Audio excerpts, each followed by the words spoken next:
Ya nggak tahu, tanya yang mau tanya saya.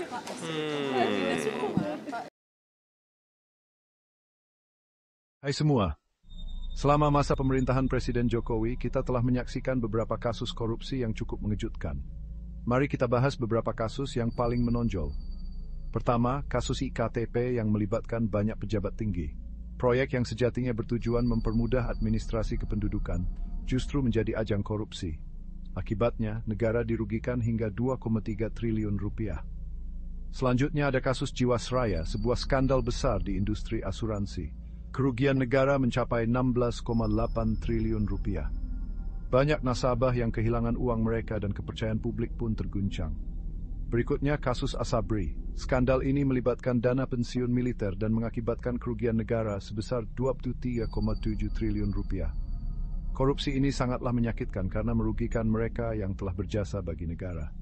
Tak ketinggalan kasus bansos COVID-19. Di saat negara sedang berjuang melawan pandemi, sejumlah oknum justru memanfaatkan bantuan sosial. Kerugian negara mencapai 100 miliar rupiah. Terakhir ada kasus korupsi di Kementerian Kelautan dan Perikanan. Skandal ini menyebabkan kerugian sebesar 100 miliar rupiah dan melibatkan ekspor benih lobster ilegal. Meskipun pemerintah terus berupaya memberantas korupsi, kita masih memiliki jalan panjang yang harus ditempuh.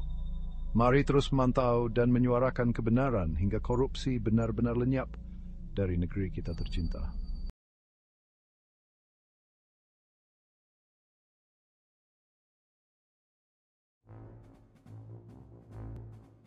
Halo teman-teman, selamat datang di video kita yang akan membahas tentang isu nepotisme di masa pemerintahan Presiden Jokowi.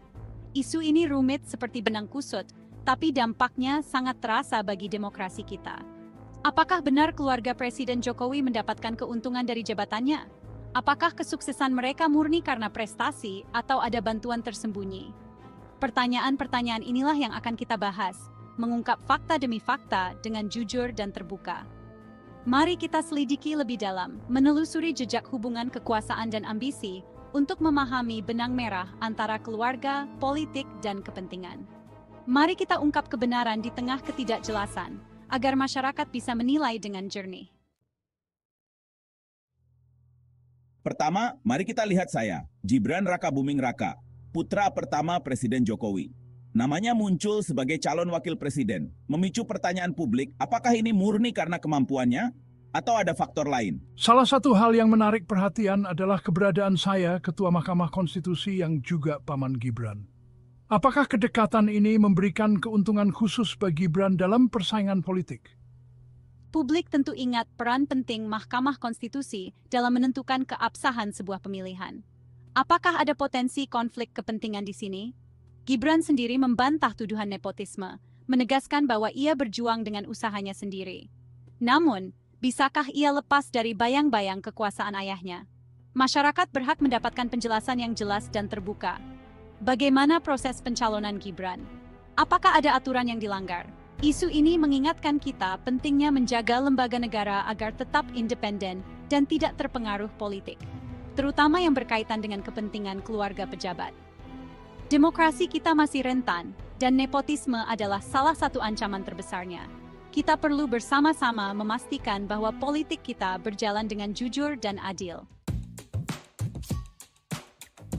Perjalanan politik saya, Bobi Nasution, menantu Presiden Jokowi, juga menarik untuk dibahas.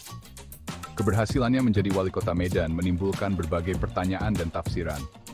Apakah kemenangan Bobi murni karena kinerjanya selama ini, atau ada pengaruh kedekatannya dengan keluarga Presiden? Masyarakat mencatat bahwa selama kampanye, Bobi sering menampilkan sosok Presiden Jokowi. Apakah ini strategi politik untuk meraih suara? Tentu saja. Setiap calon pemimpin boleh memanfaatkan jaringan dan relasi politiknya. Namun, masyarakat juga boleh mempertanyakan apakah ada penggunaan fasilitas negara yang tidak seharusnya dalam proses ini. Keterbukaan dan akuntabilitas menjadi kunci untuk menjawab keraguan masyarakat. Bagaimana alokasi dana kampanye Bobi? Apakah ada sumbangan dari pihak-pihak tertentu yang berpotensi menimbulkan konflik kepentingan? Isu ini mengingatkan kita pentingnya menjaga batasan yang jelas antara keluarga dan politik. Jangan sampai kepentingan pribadi dan kelompok mengorbankan kepentingan masyarakat yang lebih luas. Masyarakat berhak mendapatkan pemimpin yang bekerja berdasarkan kemampuan dan integritasnya, bukan karena hubungan darah atau kedekatan politik. Bab 3. Kaisang, jejak sang putra bungsu di panggung politik. Tidak hanya Gibran dan Bobi, Kaisang Pangarep, putra bungsu Presiden Jokowi, juga menjadi sorotan. Namanya muncul sebagai calon wakil gubernur Jakarta, membuat publik bertanya-tanya, apakah ini bentuk nepotisme atau murni prestasi? Di satu sisi, saya dikenal sebagai pengusaha muda yang sukses. Saya berhasil membangun berbagai bisnis di usia muda. Apakah kesuksesan ini cukup menjadi modal untuk terjun ke dunia politik? Di sisi lain, masyarakat juga melihat bahwa statusnya sebagai putra presiden memberikan Kaisang akses dan peluang yang tidak dimiliki semua orang. Ia dekat dengan para petinggi partai politik dan pejabat pemerintah. Pertanyaannya, apakah saya mampu memisahkan diri dari bayang-bayang kekuasaan ayah saya? Apakah saya siap untuk diuji dan dikritik publik secara objektif tanpa melibatkan nama besar keluarga saya? Isu ini menantang kita untuk berpikir kritis tentang arti sebuah prestasi. Apakah prestasi hanya diukur dari keberhasilan seseorang dalam bidang tertentu, atau juga melibatkan proses dan nilai-nilai yang dijunjung tinggi? Masyarakat berhak mendapatkan penjelasan yang jelas dan transparan dari saya tentang alasan saya masuk ke dunia politik. Apakah saya memiliki visi dan misi yang kuat untuk memajukan Jakarta? Jangan sampai politik hanya menjadi panggung bagi segelintir orang yang memiliki akses dan privilege. Kita perlu memastikan bahwa setiap warga negara memiliki kesempatan yang sama untuk berkontribusi bagi kemajuan bangsa dan negara. Bab 4. Gurita nepotisme, merangsek lebih jauh. Sayangnya, dugaan nepotisme di era Presiden Jokowi tidak hanya terjadi pada Gibran, Bobi, dan Kaisang. Sejumlah nama lain yang memiliki hubungan keluarga dengan Presiden juga muncul dan menduduki posisi strategis. Publik mencatat dengan cermat sejumlah nama yang diduga mendapat kemudahan dalam menempati jabatan tertentu karena kedekatannya dengan lingkaran kekuasaan. Apakah ini hanya kebetulan, ataukah ada pola sistematis yang terjadi? Tentu saja, kita tidak bisa mengabaikan kemungkinan bahwa mereka yang terpilih memang memiliki kompetensi dan rekam jejak yang baik. Namun, publik berhak mempertanyakan proses dan mekanisme yang berjalan.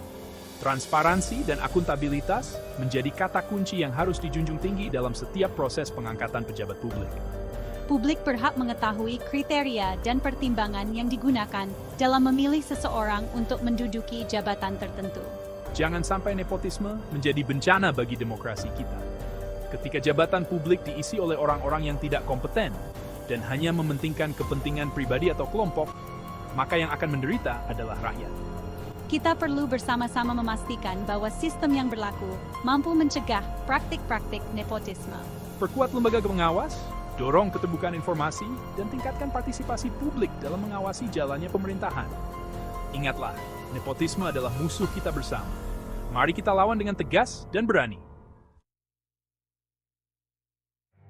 Terima kasih telah menonton video kami.